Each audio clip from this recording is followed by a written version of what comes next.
Vamos lá. Bom dia, irmãos e amigos. Mais uma vez, sejam bem-vindos a esse momento que nós temos lido e aprendido um pouco mais sobre os textos sagrados e sobre aquilo que Deus ele quer para nós, né? Então, vamos experimentar essa dimensão hoje e também um experimento para mim, né? Ontem eu gravei em áudio. Pensei em gravar em vídeo hoje para ver como é que ficaria e como é que vai se dar também a reação de vocês nisso, né? Então, vamos lá. Me perdoem pela falta de experiência, né? Não sou da geração TikToker e nem tampouco YouTuber, né? Mas vamos tentar fazer uma coisa bem legal e deixar bem dinâmica aí. Então, vamos caminhar juntos dentro dessa perspectiva aí, tá? Então, sejam bem-vindos a mais um dia aqui do Metanoia, né? Que Deus possa trazer essa mudança de mente literal para nós.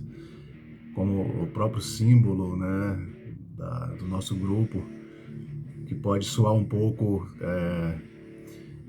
extremo, né, uma caveira com asas, mas aí tem tudo tem um sentido, né? Então, a caveira, ela simboliza a igualdade, né? Todos nós somos iguais por dentro. Então, não é a cor da pele, não é a nossa capacidade acadêmica, né, intelectual, não é aquilo que nós temos de dinheiro que nos diferencia. Pelo contrário, né? Somos todos iguais e o Evangelho ele vai nos colocar numa posição igual, né? Numa posição igual, onde não há mestre e não há aluno, onde todos têm algo a oferecer, né? Eu costumo pensar que todos nós, não existe ninguém que não tenha nada para dar, né? Até aquele matuto da roça, do lugar mais isolado, ele tem a sabedoria dele popular. Ele tem a sabedoria da terra que na sua maioria das vezes a gente não tem, né? Eu mesmo não sei o período de plantar um feijão, né? Ele sabe, ninguém ensinou, mas ele entende o tempo, ele entende as estações sem ter estudado para isso, né? O tempo certo da colheita, o tempo certo de plantar. Então, irmãos, todos nós temos algo a oferecer, né? E o meu papel dentro do Metanoia é simplesmente dar um norte para nós, para alcançarmos uma plenitude de vida melhor, né? Temos vivido aí um período de caos, né? Não só pandêmico, mas de valores e princípios totalmente invertidos, né? Onde há necessidade de uma sobriedade cristã dentro disso tudo e até para podermos sobreviver diante de tanta dificuldade, né? Diante de tanta conturbações. Então, nós vamos dar prosseguimento, que Deus possa, através do seu Espírito Santo, trazer a luz do esclarecimento da palavra dele sobre nossas mentes, né? E a revelação do alto, né, de entendimento. Essa é a chave de todas as coisas, né? Foi com isso que um simples pescador semi-analfabeto conseguiu falar de forma tão eloquente para tanta gente, né? Então, é o poder de Deus que nos transforma. Às vezes nós temos muito forte a questão intelectual, a questão do conhecimento, do aprendizado, só que quando entra nas questões práticas, né, o espiritual também ele ajuda bastante. E uma das provas disso que eu estou falando é Paulo. Paulo ele era um cara altamente letrado, né, formado na academia judaica, né, e era cidadão romano também. Então ele tinha o conhecimento das duas culturas, né, e era um cara muito inteligente. Mas foi necessário que ele aprendesse os princípios da fé, né? E claro, mais tarde ele conseguiu juntar os dois de uma forma muito mais efetiva, né? Ele alcançou muito mais gente, entrou em lugares muito mais diferentes e acadêmicos, né, para poder transmitir essa palavra. Então, eu não anulo o conhecimento que a gente tem. Eu quero que nós aprendamos também uma outra face, né? Essa espiritual, essa da fé. E aí, essa vem de Deus. Então, que possamos receber esses ensinamentos de Deus, tá bom? Então, vamos lá. Ontem nós estudamos o capítulo 1 e 2, né, do livro de Hebreus, e houve, assim, uma discussão muito legal e interessantíssima, né? Por mais que vocês não tenham colocado no grupo, mas de forma individual vocês têm entrado em contato e mandado suas perguntas, né? E as meninas também que fazem parte do grupo sempre estão me perguntando e eu tenho a oportunidade de esclarecer algumas coisas pessoalmente, né? Então, eu estou muito feliz porque é legal quando gera as perguntas, né? Porque se eu pergunto, eu mais me aproximo. Então é necessário as perguntas de fato para o entendimento, né? Não tem como simplesmente ficar sem entender. Mas eu estou muito feliz, né? As perguntas, o Elton ontem mandou uma pergunta que acho que fez eu já sou careca, acho que tá caindo mais os cabelos, né? Mas eu fiquei muito feliz, né? E espero poder ter tido uma resposta satisfatória nisso aí. Se não, irmãos, me perdoe que aí eu vou ter que dar uma lida a mais, né? A Emily também me perguntou basicamente a mesma coisa, espero que tenha respondido, né? Enfim, e o Adson também. Mas eu estou muito feliz, irmãos. Então vamos caminhar dentro dessa perspectiva aí. Capítulo 2 e 3. Ele vai falar basicamente a mesma coisa que o capítulo 1 e 2 sobre a autoridade de Jesus em cima dos patriarcas, né? Dessa vez vai falar sobre a superioridade de Jesus acima de Moisés e acima de Josué.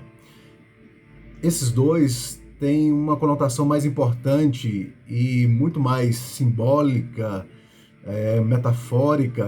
metaforicamente falando, porque ela vai trazer uma alusão clara da pessoa de Jesus nesse período, tá? Recapitulando para vocês que já leram a 2 e 3, vai falar basicamente de Moisés, da saída dele do Egito, no processo dos 40 anos no deserto até chegar na Terra Prometida.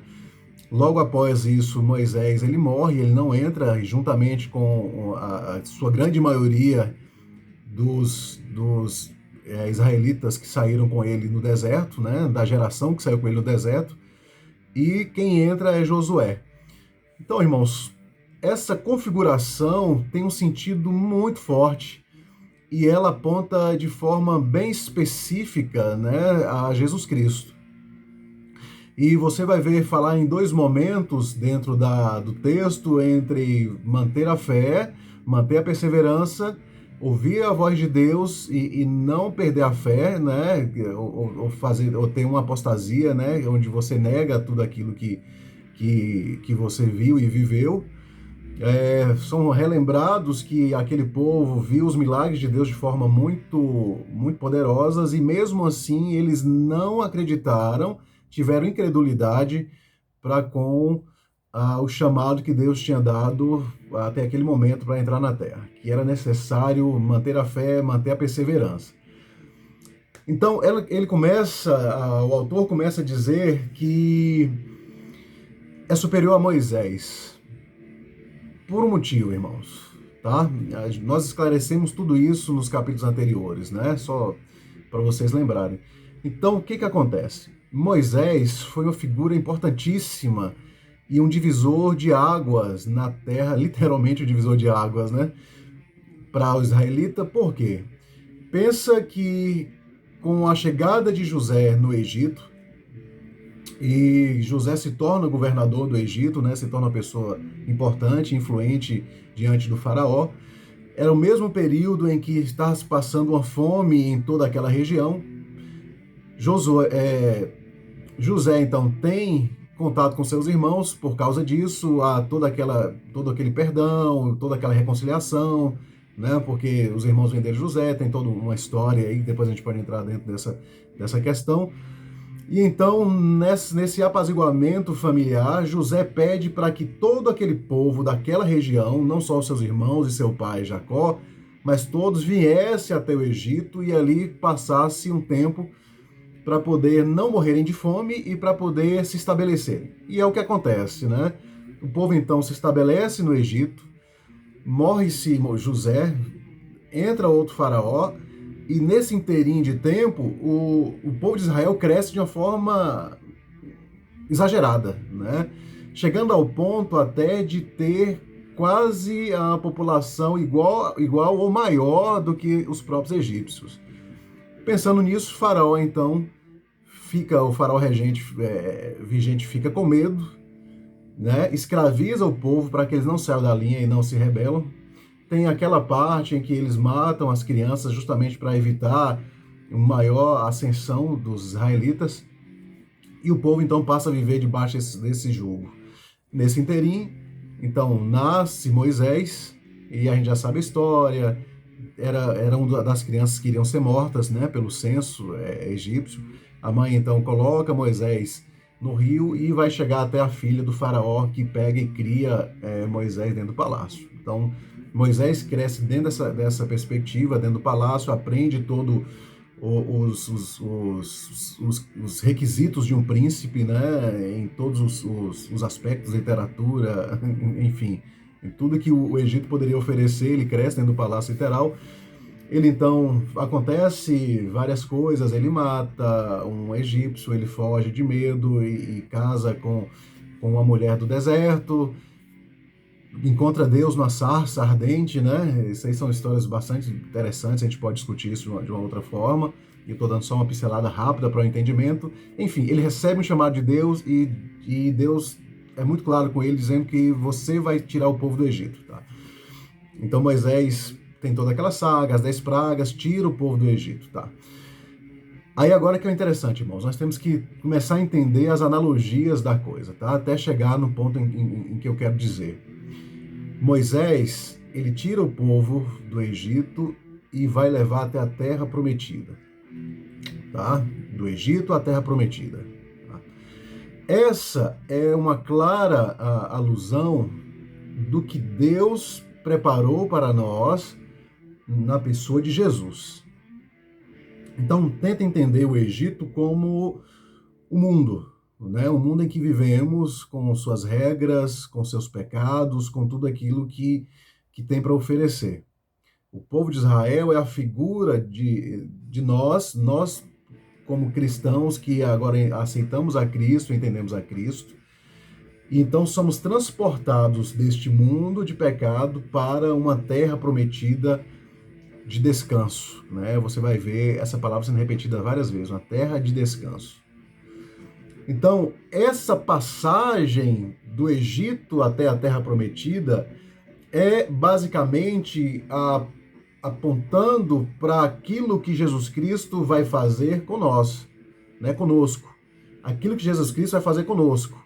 Nos tirar do mundo, tá? Entenda mundo de forma figurada, relacionado a pecado, relacionado a sistema, e vai nos transportar, nos levar até uma terra prometida, uma terra de descanso, uma terra de fartura, né? Que lá no texto vai dizer uma terra que mana leite e mel. Então, são linguagens figuradas para dizer que o lugar onde estamos hoje em Jesus Cristo nos traz uma paz, nos dá um descanso e nos liberta deste mundo, desse sistema, tá?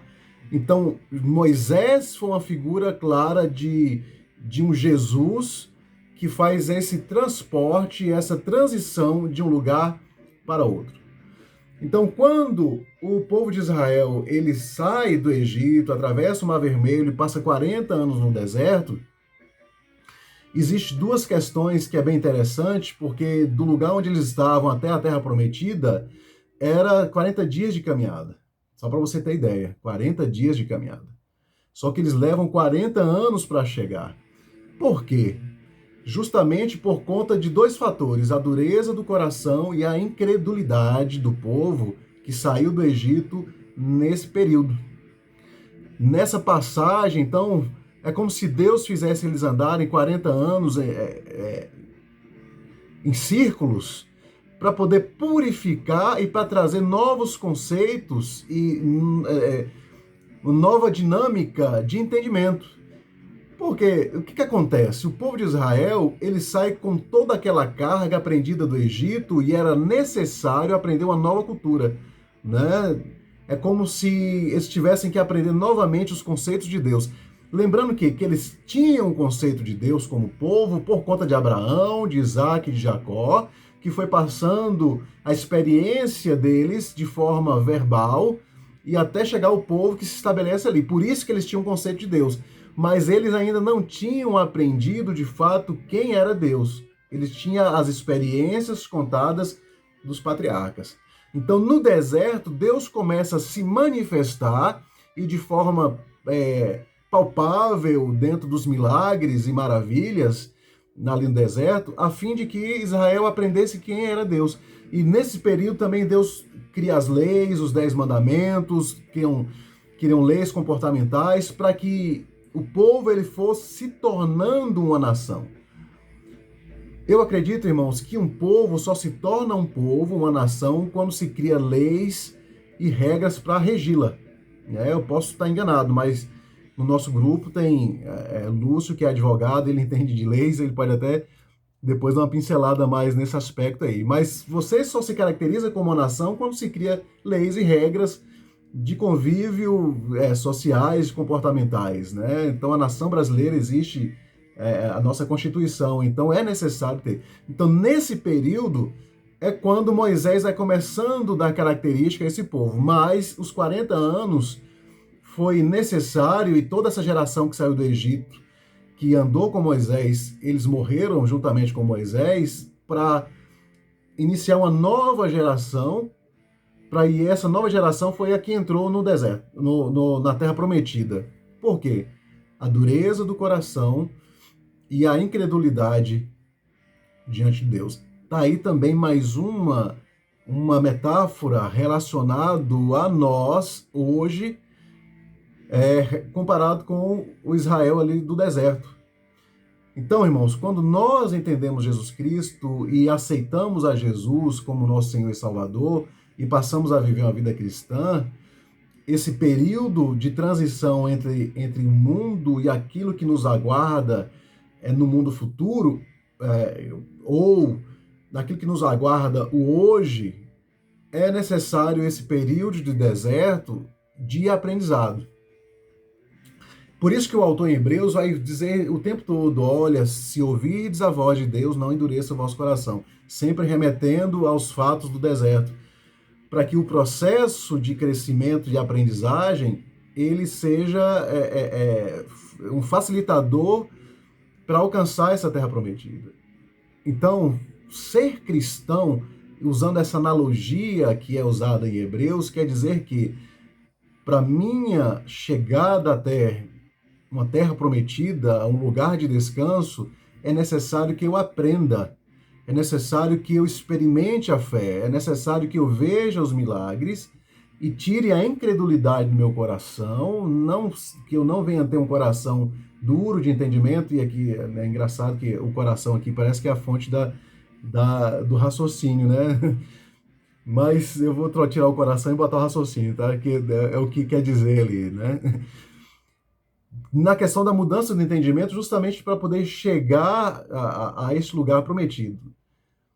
Uma coisa é certa, né? Chegaremos lá. Agora, outra coisa existe um processo. Então, o capítulo 3, na figura de Moisés, Jesus é superior justamente nesse aspecto. Porque ele vai fazer muito mais do que só tirar o povo do deserto, né? Agora, conosco. Jesus vai nos conduzir até Deus, e aí existe as 3 fontes teológicas que esse lugar de descanso é o paraíso eterno, né? O pós-morte, que esse lugar de descanso também pode ser uma vida plena em Deus, em termos de todos os aspectos, né? Seja prosperidade, seja saúde, seja o que for. Mas a verdade é, Deus nos dá essa condição de descanso. Não é? Tá bem entendido? Tá? Então, o superior a Moisés é justamente por isso. Então, era necessário que o povo hebreu entendesse isso, porque Moisés é o marco, é o ponto-chave de uma mudança de um povo. Né? É um patriarca altamente simbólico e importantíssimo. Então, era necessário o autor de Hebreus deixar claro que Jesus ele superou Moisés, porque agora a transição sai do material para o espiritual. Tá? Então, o sentido de superioridade vai ser sempre voltado nesse aspecto, sai do material para o espiritual. No capítulo 4, nós temos aí agora já a figura de Josué. Josué foi aquele que andou com Moisés. Na morte de Moisés, Josué ele assume a liderança e faz com que o povo entre na Terra Prometida. Tá? E um fato interessante é que o nome Josué e Jesus tem a mesma a colocação verbal descrita, né, que Yeshua, né, ou Joshua. Quem sabe aí também já é uma alegoria direta, né, da figura de Jesus e de Josué, aquele que faz com que o povo entre na Terra Prometida. E Jesus então faz isso, né? Faz o povo entrar na Terra Prometida, né? Então, Jesus é a nossa esperança de entrar no lugar de descanso. Jesus é a nossa esperança de ter um descanso não só no sentido espiritual, de um lugar melhor e livre do mundo físico e material, mas também ele consegue nos dar uma estabilidade emocional, consegue nos dar uma paz interior, consegue fazer com que eu seja satisfeito com aquilo que eu tenho, ainda que pouco, mas tendo o entendimento que o que eu tenho consegue me suprir de tal forma que eu me sinta satisfeito, né? Isso a gente olha de uma forma bem mais exagerada, então eu aprendo a lidar com o consumismo, eu aprendo a lidar com esse consumismo exagerado, né? Não só no sentido do capital, mas eu aprendo a ter o equilíbrio emocional em todas essas coisas. Seja no âmbito do trabalho, seja no âmbito acadêmico, seja no âmbito familiar, pessoal, financeiro, eu consigo ter essa estabilidade. Então, período de deserto, trazendo essa analogia para a nossa vida, é justamente um período de aprendizagem que eu tenho com Deus através de Jesus Cristo, me preparando a lidar com situações no mundo físico, mas como se eu estivesse num paraíso. Agora, sem descaracterizar que existe também um paraíso espiritual no qual nós todos vamos herdar por conta de Jesus Cristo e daquilo que ele fez por nós, né? E está muito claro. Mas então, irmãos, que possamos viver dentro dessa perspectiva, tá? Lugar de descanso, transição de deserto, como etapas que nós vamos viver como cristãos, a fim de sermos aprimorados, a fim de sermos fortificados, fortalecidos na fé, para poder enfrentar um mundo caótico, para poder enfrentar um mundo em dificuldades e conseguir sobreviver nesse mundo caótico. Então, que o Egito seja transfigurado em nossa vida como um mundo material, um sistema opressor, um sistema escravatório, né, que nos remete muitas vezes a ser escravo do consumo, a ser escravo de tantas coisas, ou bebida, ou o que for, que nos amarre para poder dar uma ilusão de descanso, e que Jesus seja essa ponte na figura de Moisés, nos transportando, ainda que pelo deserto, mas no deserto aconteceram muitas coisas interessantes, irmãos. Aconteceram durante o dia, uma coluna, uma nuvem fazendo sombra a todo o povo. Né? Então eles não sentiam o sol quente nas suas cabeças. À noite, no frio do deserto, uma coluna de fogo aquecia o povo. No momento de dificuldade, de fome, veio o maná, que era um tipo de pão que aparecia para eles, né, trazido até pelos corvos. E eles comiam e se saciavam e ficavam saciados o dia inteiro. Uma comida que saciava o dia inteiro. Pensa aí, uma água brotando da rocha.